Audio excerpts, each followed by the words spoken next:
Illustrated podcast, and I'm Ishara. Today, I'm reading the Passover Guest. Passover is a Jewish tradition where they celebrate when they were Israelites being led out of slavery in Egypt. And it's really wonderful. It's a wonderful thing to be led out of slavery. Passover is a feast of prayers, because Bible, and a feast of prayers and eating unleavened bread. I actually, not too long ago, last week specifically, had my first communion, which is where I get to consume the host or the chalice of Jesus Christ. Well, I just decided to receive the host, and it actually tastes surprisingly very delicious. Okay, well, we were in New Jersey, and we wanted to see the solar eclipse. I hope you catched it. It was an amazing event. First one, and hopefully not the last one I'll see. So, it was so amazing. There's something funny I have to tell you. We were so deep in New York, high in New York, to get to where we were going. We were 30 miles from the Canada border. How funny is that? If we brought our passports, we could have gone to Canada. That's amazing and all, but let's get into this book. The Passover Guest is written by Miss Susan Kissel and illustrated by Sean Rubin. And I have something cool to show you. I even got it autographed. How cool is that? And I got this from Politics and Prose, where you might recall was first episode, season 2 alert, when I got to interview Miss Lindsay, Jeanette, and Miss Keela. They were wonderful. Now, let us get into the Passover Guest. When you open up the book, you meet the main character, Muriel. She is a cute little girl who's wearing a red hat and a very cute jacket, actually. Now let's get into the book. Muriel loved Washington in the springtime. The white buildings stood out crisply against the green lawns. The cherry trees burst into pink blossoms at the tidal basin. Hey, by the way, did you catch the cherry blossom festival? I sadly didn't get to because I was doing first communion preparation. Okay, back into the book. The cherry trees burst into pink blossoms at the tidal basin. She could feel Passover in the air. But the year 1933 was different. Her father, like so many others, had lost his job. Her family didn't even have enough to eat. Even on ordinary days, it would be impossible to buy all the food they need for their Passover Seder. They didn't even have enough wine to fill the ceremonial cup of the prophet Elijah, who was said to visit every Passover Seder. There was no need to rush home to prepare for the holiday feast. Muriel walked slowly from the park and stopped to look up at Lincoln on his magnificent marble chair. A strange figure dressed in rags juggling on the steps of the monument caught her eye. He looked as Fred the Bear as the men on the street waiting in the line for soup. She watched as his brown hair turned red. The eggs he juggled became blazing candles. His shabby clothes turned into those of the finest silk. As I scripted in the book, you could see what happens. Muriel was amazed. She took her only penny and put it in the man's hat at his feet. He smiled at her. The sun is setting. Passover is about to start. You don't want to miss your Seder. My family isn't having one this year, Muriel answered. Are you sure? Asked the man. Perhaps you'd better hurry home. He sounded so confident that Muriel started walking quicker than she ever had before. She ignored the Washington Monument gleaming in the fading sunlight. She rushed past the White House without a second glance. Gradually, the building started to recede.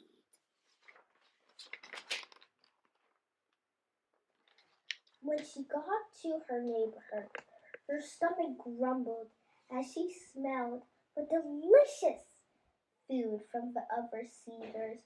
Celebrations were smaller this year, but she still could see the tables filled with food and windows shining with light. What could that man have meant? How could they have a feast without any food? Her feet went faster and faster. She arrived home. She opened the door in anticipation, but she only saw the same shabby room that had the spindly chairs and rickety table that always have been there. Her parents emerged from the shadows, dressed in their best clothes for the holiday, even though there was no food on the table, no gleaming silver, no wine set aside for Elijah. Every door will be open to us on Passover, said her father. Let us find another home where we can celebrate. As Muriel reached for the door handle, there was a knock. When she opened it, she saw the mysterious stranger standing there. May I join your Seder? May I join your Seder? He asked. You're welcome to share anything we have, answered Muriel's father. But this year we have nothing. I have everything you need, said the man. Muriel turned and looked again at the room. It was no longer shabby, but glowing with light from countless candles. The chairs were piled with comfortable pillows.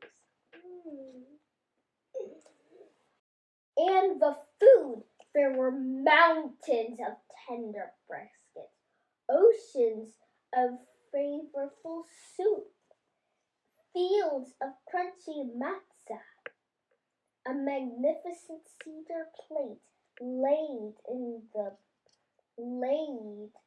the center of the table, complete with an egg, shark bone, horseradish, parsley, lettuce, and carousel.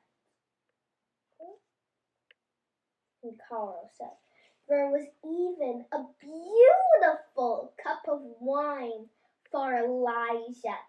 Muriel hadn't realized she was hungry, but now she wanted to eat everything. Well, it sort of makes sense. They barely had enough food for ordinary days, So it makes sense why she's so hungry. I've never had matzah. I wonder what it tastes like. Muriel and her parents couldn't believe their eyes. After seeing so little food for so long, their house was now bursting with it. Can this really be? Her mother asked. How was this possible? Her father asked. He sounded nervous. Everything is possible on Passover. Muriel could tell her parents were uneasy. She volunteered to ask the rabbi if they could proceed with this astonishing meal. Rabbi is like the father of the synagogue, temple, or church.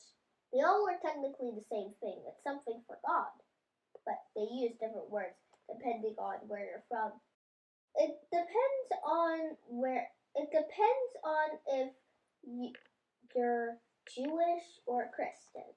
It depends on if you're Jewish or Christian, depending on if you have a synagogue or a temple or a church, depending. She ran to the synagogue, temple / church / God's house, and found the rabbi about to start his own Seder. She told him about their mysterious guest and how a magnificent feast had appeared from nowhere. If you can pour the wine and break the matzah, then what you have described is a true miracle, said the rabbi. Can you show me your Seder? Muriel led the way, and the rabbi's curious guests followed. More people joined the procession as it passed other cedars. When they reached Muriel's house, the crowd was enormous, but the stranger was no longer there. Everyone crowded into the tiny house. They all managed to fit inside as the rabbi examined the table. They watched as the wine poured itself, and then the middle matzah broke in two and became the afikoman the children would look for later. The rabbi picked up a piece of matzah, crumpled it in his hand, and then blessed the meal. This is not an illusion, he said, but a Passover miracle. We may all enjoy this beautiful feast. It wasn't an illusion. The food was really real. There were enough chairs for all. Their own cedars forgotten. Guests joined Muriel's family in their retelling of the story of Passover. They dipped the parsley in salt water and ate bitter herbs. Muriel asked the 4 questions about Passover. All the children searched for the piece of his matzah, which was found just before midnight. Muriel realized that in all the excitement, they forgot to open the door for Elijah. But when she looked at his cup, there was not a drop of wine in it. Now she knew who the mysterious stranger was. Dun dun dun! It was Elijah. Well, that is an interesting twist to the story. It was Elijah who was, I think about it, it actually makes sense.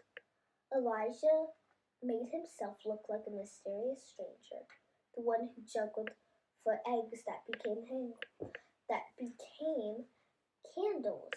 Then he appeared as another mysterious stranger who created the astonishing meal with the power of the Holy Spirit. But when he created the astonishing meal, he drank the wine without anyone knowing. When Muriel and father and mother were away, he probably was at the house and drank the wine. Now it makes a little bit more sense. It's a strange story how no food to a house bursting with food. I'm glad that they got all those people, or there would have been 24 tons of leftovers. I know I might exaggerate, but yeah, that would have been a lot of leftovers. Did you figure it out before Muriel? Did you know it was Elijah the whole time? Has 3 people, but they were all Elijah in disguise. Well, the Bible does tell us angels don't always are not adults or appear as what they are. They can appear as different things. So, the angel of Elijah, the spirit of him, must have appeared as a stranger juggling eggs to candles, then appeared as another mysterious stranger who proceeded with the astonishing meal because he loved one another so much. Wow. The thing Easter, Christmas, Pentecost, whatever Bible celebration there is, the one thing they have in common is how to be a good Samaritan, an angel, or anything to somebody. When they have grief, you show them kindness. When they have sadness, you show them joy. When they have anger, you show them love. When they have despair, you show them comfort. When you show this hope, when they show darkness, you show them the light that's around. When they have lost hope, you show them keep chasing your dreams. The light's still out there somewhere. It's not all hope lost yet. You always give them a little bit of hand, but you didn't know it was someone who you didn't know it was. Have you ever not known someone for what they really was, but they actually was that? So that's why I like this book. She showed Elijah kindness when he appeared as the juggler. So he came back and showed her kindness. Could have went around every cedar and picked which one to give the astonishing meal. But he chose Muriel because she showed him kindness, and then he figured out she was suffering from lack of food, and he showed her. And that's what I love about the book. Showing kindness to others, showing good to others could sometimes get back good in return. Even if you show someone kindness and they don't show you, always give them a second chance. Sometimes things aren't what they seem. Sometimes, what if they went through a hard thing? What if they went through something hard in the past which made them distrusting? Always don't look at someone at first glance.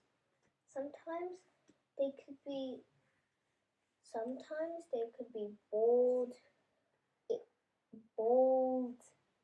extraordinary, daring, cruel, whatever emotion, and they are shown outside.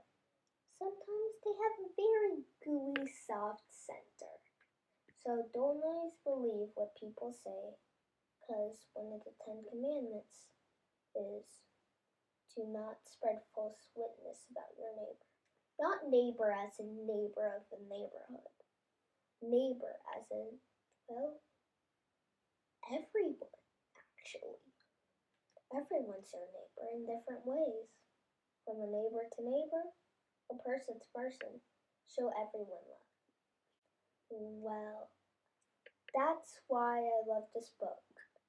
You could be a good Samaritan, an angel, or whatever. This book means show kindness to others, and you might get kindness back. It's not a promise you'll get kindness back. Don't think that. They could still be a little bit to you. But if you even just show them a little bit of kindness, it could show an actually very bouncy, squishy, loving, truthful to the very end person. Thank you for listening to this episode of the Ishara's Reading Podcast. So, also, to those who have been watching and listening, thank you for all the support you guys have been giving me. Thank you very much. And also, don't forget to like, review if you're listening to you, if you're watching from YouTube or listening on a podcast streaming. If you like, don't forget to like, review, and smash the subscribe button. Or listen, and smash the subscribe button for those of you who are, listening to this. Thank you.